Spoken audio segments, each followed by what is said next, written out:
Hey everybody, it's Scooter And Jaiden. and with Corey and Scooter Real Estate. We are here again in front of the microphones, going to dive into buyer representation and buyer experience, kind of concentrating on the first-time home buyer. Jaiden here is recently a new homeowner. Yes. And she and her newlywed husband Yes. just bought their first home when? October of 2024. 2024, so very recent. So she just went through this experience, and I think she's going to do a good job of being able to separate her real estate mind with actually being a first-time home buyer. So without further ado, let's just dive on in. Let's go. All right, so Jay, tell us about, as a first-time home buyer, and just the thoughts of you and your husband sitting down. Okay, we got married, we're back from our honeymoon, this is so awesome and fun, and we got married, and it's all, life is here, and we need to find a place to live. We don't want to rent. Tell us how you began to prep for that. Yeah, so our lease was about to come up, and we were trying to think, should we buy a home? Should we renew the lease? And we kind of just crunched the numbers after talking to a lender just to see if we could even qualify to buy. And we realized that it would be almost the same to rent as to buy. Mm-hmm. So we decided, why not build some equity and get into a house and spend pretty much the same amount of money every month. Now, when you're talking about crunching numbers and stuff, did you, and Clark is her husband, did you and Clark have a plan to save for what you thought a down payment would be? Did you just have money sitting there and it wound up being something the same that the lender said, or did you try an avenue of purchase that required the least money down? How'd you do about it? So we knew that if we put more money down, that our monthly payment would be less. So, and luckily my husband is a very good saver. So we had quite a bit of money to put down for our down payment. We wanted to do as much as possible with still having as much in the bank to be comfortable, but to get a little bit uncomfortable to put enough down to where we could have a monthly payment that was comparable to our rent. Okay, cool. And then how'd your conversations with a lender go? If you don't mind me asking, who did you use? We ended up using Jimmy McAndrews. At Mountain West Bank. Yes. Some of you might know. Oh, Jimmy McAndrew. Jimmy. Good dude. Mm-hmm. But tell us about how those conversations went. Yeah. So I say interviewed, but we talked to a few different lenders just to kind of see who we thought we'd work best with, who we liked the most, who had the most creative ideas. Since buying your first home, you want someone that's creative and can get some fun ideas in there. But we ended up going with Jimmy. We just jived with him the best. We liked all of the other ones too. But yeah, we just talked to him. We had a few conversations before we got pre-approved. So we kind of just talked about, he took in what debts we had, how much we made a month, all that, and kind of gave us a rough estimate of what we could qualify for. And then once we noticed that it was doable, then we decided, let's go with Jimmy. Cool. So he's awesome. So I want to point out something she said there. She interviewed a few of them, lenders being, and then she ended up going with somebody that made her feel comfortable, made her, they just jived. Educated. Yeah. Now, she's not saying that Jimmy's the only one out there that can do that. We have, we'll go back to an old school word. Do you know what a Rolodex is? Only from you saying it. That's the only reason I know. Yes, that's awesome. It's seeping in. Go back to the Rolodex, and we have many folks that we can contact in the lending world. I could rattle off 5 names right off the top of my bat that are just as or more experienced than Mr. McAndrews and are just as awesome, can do just as much as he can, and are from different institutions. Like we have people from credit unions. We have people from mortgage companies. We have banks. Yep. We've got nationwide lenders that are very competitive with rates and stuff like that. So we've got a gamut of folks. But the most important takeaway, you are an individual when it comes to buying, and you and your spouse. and it's a big investment, and you want somebody that you are going to be able to talk to on a very personal level for the next 30 to 45 days. Yeah. So Yeah, and keep in touch with. Yeah. Yeah, and who's going to be available to you, and you feel That's that, huge. and it's not going to shut down at 5 o'clock in the afternoon where you can't get a hold of somebody, because there's a bunch of questions that come up at 7 p.m. Yeah, yeah, for sure. Yeah, I bought a home one time too. Yeah, so cool. So what was the next step after talking with a lender? Well, my next step and then other people's first step will be different. The next step would usually be to find a real estate agent if you haven't already. Right. But I was my own real estate agent, and then obviously consulted you and Corey. But our next step, once we got pre-approved and decided, let's go, let's find something, then just the hunt started of deciding what we wanted, how many bedrooms we wanted, how much we really did want to spend after we figured out how much we could qualify for, the areas that we liked, all that. What was really important to Clark and I was the rentability of our home, because this is going to be an investment for us. We're going to keep this and turn it into a rental, hopefully. So we made sure to not go with exactly like what our dream home was, but to what would rent out good. So kind of just the hunt started of going to view 1 million homes, and it was nice that I could just take us whenever. Yes. So that was really nice. Yeah. We saw a lot of homes late at night. Just go looking at things. Yeah, Very cool. Why not? Yeah. Important to note again that Jaiden and Clark, in my opinion, and I know Corey will say this because I heard their conversations, Jaiden and Clark have a dream of marriage, have a dream of family, have a dream of long-term success, but they still didn't go in and buy the home of their dreams. They still didn't go in with a plan to buy a home they can see themselves in at 60 years old. You have to understand that going in, I would love to know the percentage. I should know the percentage, but I don't, of how many buyers sell their first house. Yeah. Like I would know that. I would love to know that percent. I bet it's high. I bet it's really high. I bet it's I bet it's close to a lot. Yeah, it goes to a lot for sure. I would love to say a percentage, but then if it's like 60, I'm way off. Yeah. But I imagine that it's like really high. But anyway, that's some amazing thinking, and that's disciplined thinking, because you're not going to get everything you want. You're not going to get close to everything. No. You got to narrow down what's important, what topics are most important right now to get us by. Yeah, and that was hard. Clark had to put me in check a lot of times. Of Good Jaiden, for we're him. not going to live in this house for more than a couple of years. So Very good. yeah, that was now, hard. one of the more important things, in my opinion, is location. Corey is the 3 L's all day long: location, location, location. That's all he preaches. That's the top 3 things to look for in real estate. But when it comes down to home buying, sometimes the home you want may not be in the location you want. So how did you categorize those things that when you come across it? I know there are some houses that you came across that you really liked.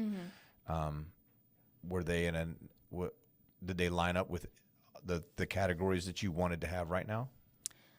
Well, so the first home that we really liked, that we actually put an offer in, that it didn't get accepted. We really liked the house, but we didn't really like the neighborhood. So yeah, we liked the house, didn't really like the area. And then we went and looked in your neighborhood, and we really liked the area, but we didn't really like the house. So, and then when we found our house, which is right in Sunshine Meadows in Coeur d'Alene, we loved the house and we loved the location. So there was definitely a lot of, and we looked way out in Rathdrum too, where we liked the house, but we're like, this is way too far.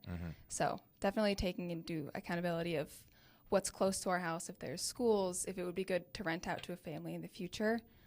That was important to us. So we got a good location and love the house. Yeah, so you did. So we did a video yesterday in Sunshine Meadows Park. Yes. And you could literally, I could hit a golf ball with a driver to Jaiden's house.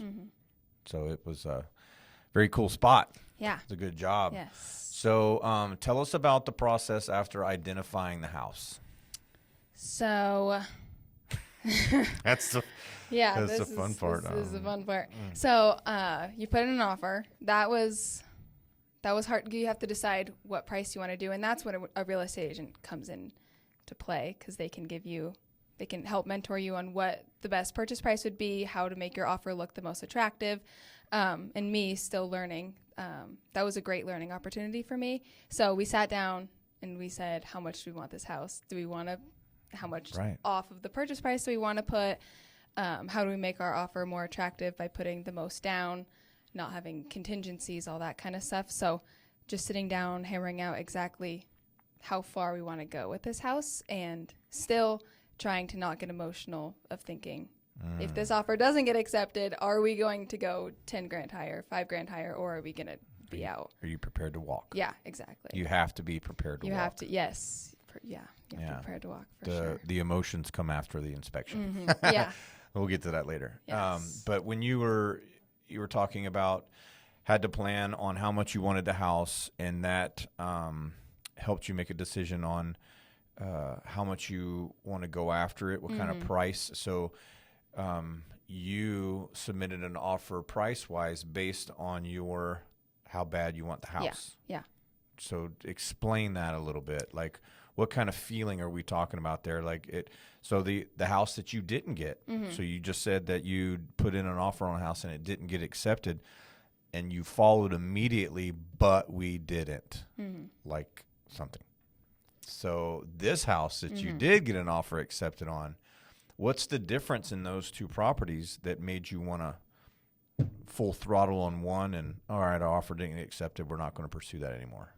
Well, we prayed about it a lot. So the first house that we put an offer in, we really liked it, but it was one of the first houses that we saw. So we put in a lower offer, and then we were kind of expecting it not to get accepted, but the agent told us that it did get accepted, and then we backed out. So that didn't work out, but we just took it as a God thing of, this house wasn't for us. We're going to find something so much better. And we did. And we really just took our time praying about it. And it felt really right in the house that we did end up getting. So, that's when we decided, like, this is going to be our house. Perfect. Yeah. Perfect. That's awesome. And then, so your offer gets accepted. Then what happens? Then you throw a party. Just kidding. It's not when you throw a party. You throw a party when you get the keys. Yeah, you throw a party at the closing table. So then you start scheduling inspection, appraisal, all that kind of stuff. That's when all that stuff happens. So we got in touch with an inspector, and they came out, looked at the house, told us what was wrong. And you have to be prepared for stuff to be wrong, because there was in our house. And then you kind of decide, is that worth it or is it not? We decided it was worth it. That's where emotions also come into it, because I think if it was just Clark, he would have walked away, because our roof isn't very good and we need a new water heater. So if it was just him, he probably would have said never mind, but he knew I really liked it. So a little bit of my emotions did play into it, but we decided it was worth it with the fixes we had to do. And so taking into account that, so you guys prayed about it and you felt this house was right. Yeah.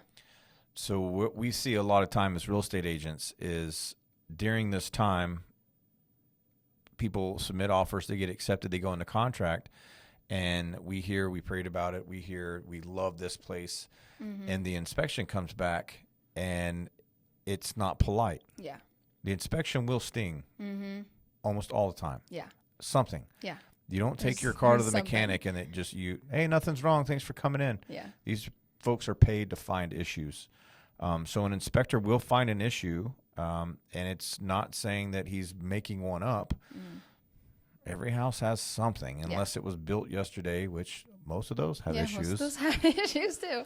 So you got to prepare yourself for that. And one thing that's important that stands out to me when you're talking is, you guys were able to, as a married unit, sit down and talk through,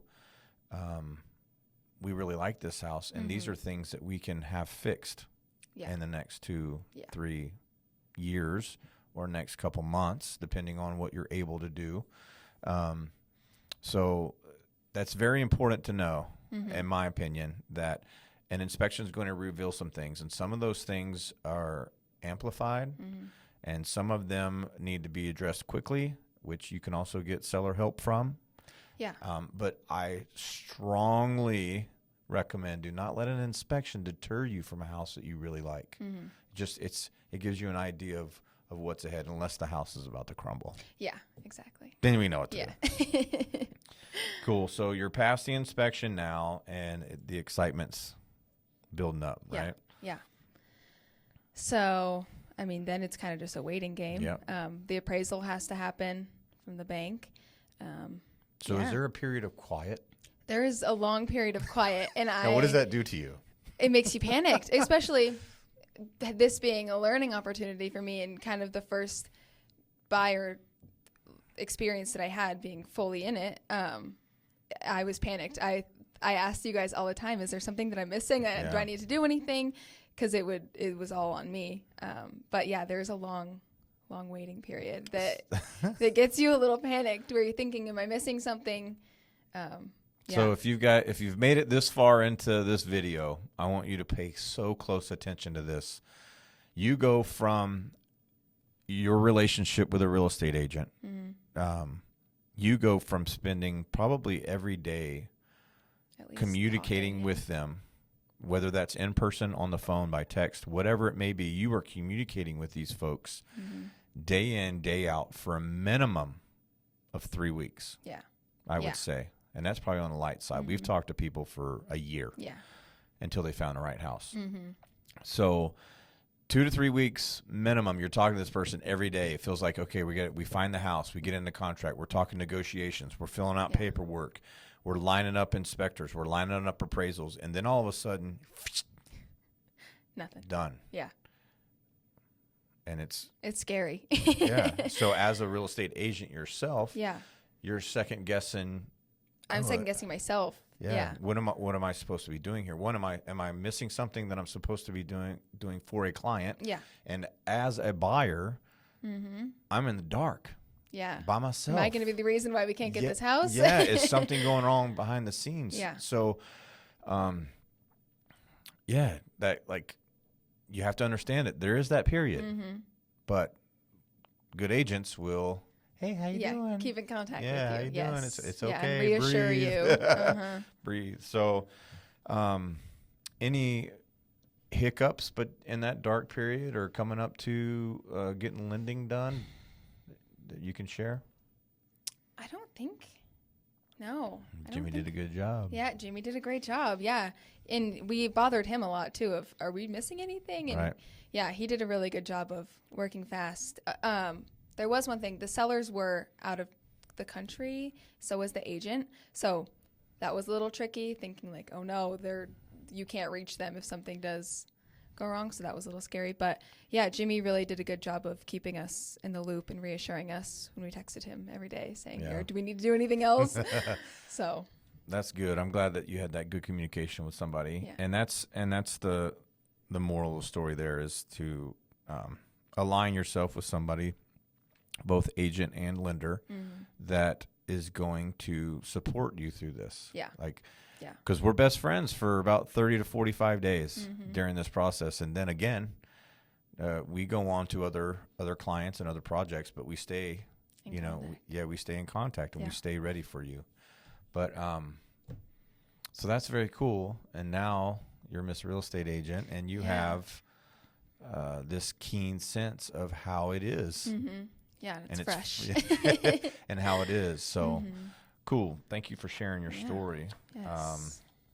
And I think that's pretty much it. I was maybe thinking we'll go into a buyer rep agreement, but for time's sakes, we'll go into that maybe on another video. But just know that Corey, Jaiden, and I are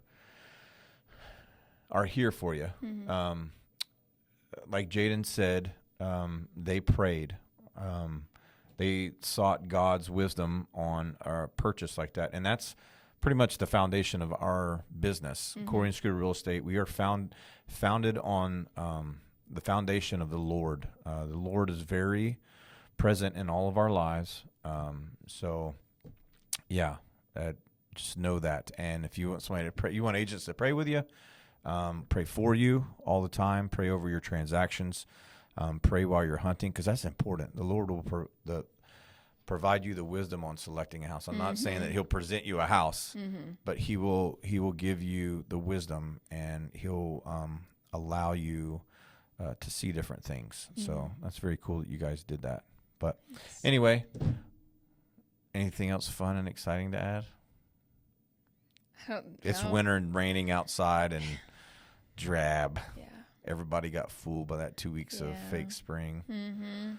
But all right, just know that Jesus loves you, and if you don't know what I'm talking about, I would love to have a conversation with you, and I know Jaiden would say the same, and I know Corey would say the same, and you always have a seat next to me at Real Life in Hayden. Real Life in Post Falls. One church where Corey goes. One place. There's more than one church. But we love you guys. We hope to see you on the next one. Oh, like and subscribe. Do your little thing. Oh, find us on Facebook and Instagram at Corey and Scooter Real Estate. Find us on YouTube, obviously, at Corey and Scooter. Like and subscribe and follow us on there, because we'll be doing a lot more videos like this and fun videos outside and highlighting local businesses and all that. It's going to be fun. We're going to have a lot more content coming up. Sweet. Love you guys. God bless. Bye.